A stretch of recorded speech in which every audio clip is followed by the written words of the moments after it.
Doctor வந்து இல்லை sir என்ன பதில் சொல்லி முடிக்கல. அடுத்து நீங்க தான் சார். இல்லைங்க சார் எனக்கு ஒரு விஷயம் சார். இதுல வந்து என்ன சார் பரோட்டா எப்படி செய்யணும்னு சொல்லியிருக்கேன் சார். ஆமா சுவையா இருக்கும், பார்த்து சாப்பிடுங்க, பத்திரமா சாப்பிடுங்க அப்படின்னு சொல்லியிருக்கேன் சார். கவலைப்படாதீங்க, நீங்க சொன்னதை ஞாபகம் இருக்கு சார். அதனால இல்ல சாப்பிட்றது உங்க இஷ்டம், விற்கிறது எங்க வேலை. உங்க உடம்பு மேல உங்களுக்கு அக்கறைனா எங்களுக்கு எதுக்கு இருக்குன்னு சொல்லுங்க பார்ப்போம் இல்லையா? இன்னைக்குதான் எல்லா இடத்துலயும் முன்னாடி விட இது நான் இப்போ சில சமயம் தோணும் சோஷியல் மீடியாலாம் வந்து நிறைய வருதுன்னு தோணும். ஆனா பல சமயத்துல என்னவா இருக்குன்னா உங்களுக்கு எல்லாத்த பத்தியும் ஒரு பக்கம் உருட்டுகள் இருந்தாலும் ஒரு பக்கம் வந்து அதோட அவேர்னஸும் அது இருக்கு.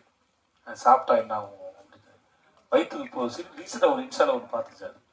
வயிற்றுக்குள்ள நீங்க கண்டது போட்டு அமைச்சுன்னா வயிற்றுக்குள்ள இருக்கிற சாப்பாட்டுக்கும் வயிற்றுக்கு நடக்கிற இன்ட்ராக்ஷன் தான் ஒருத்தர் வீடியோ பண்ணிட்டு அவர் பேர் மறந்துட்டு நான் ஒன்றுனா அதுக்கு மேலே கூல்ட்ரிங்ஸை குடிச்சு அதுக்கு மேலே சிகரெட்டை பிடிச்சி உள்ள வந்து அது வயிற்றுல என்ன நடக்குது இன்ட்ராக்ஷனாக ஒரு இன்ஸ்டால ஒரு வீடியோ பார்த்தேன். ஸோ இப்போ வந்து நிறைய அவேர்னஸ் கிரியேட் பண்ணுறாங்க உங்களுக்கு எல்லாத்த பற்றியும். அவர் வந்து பேசினாரு ஒரு ஊரில் வந்து ஏதோ ஒரு நாட்டில் வந்து மன நிம்மதியோட காரணம் ஸ்வீடனை சொன்னாங்க.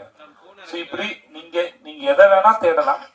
ஸோ இப்போ முன்னாடி மாதிரி உங்களுக்கு ஒரு விஷயத்தை கொண்டு போய் ஒருத்தர் சேர்க்க வேண்டியதை விட அறிவு சார்ந்து அக்கறை சார்ந்து உங்களுக்கு என்ன தேவை அது அவைலபிளாக இருக்கு. அது நீங்கள் தாராளமாக பார்த்து எடுத்துக்கலான்றது நீங்கிறது நான் எனக்கும் சேர்த்துக்கலாம்.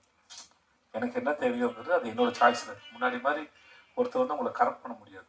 நீங்கள் தான் அவேர்னஸ் வந்துடும், நமக்கே தெரியும், பார்த்தா தெரிஞ்சுக்கலாம், நம்ம கையில் தான் இருக்கு. வேற ஒன்று சார் இயக்க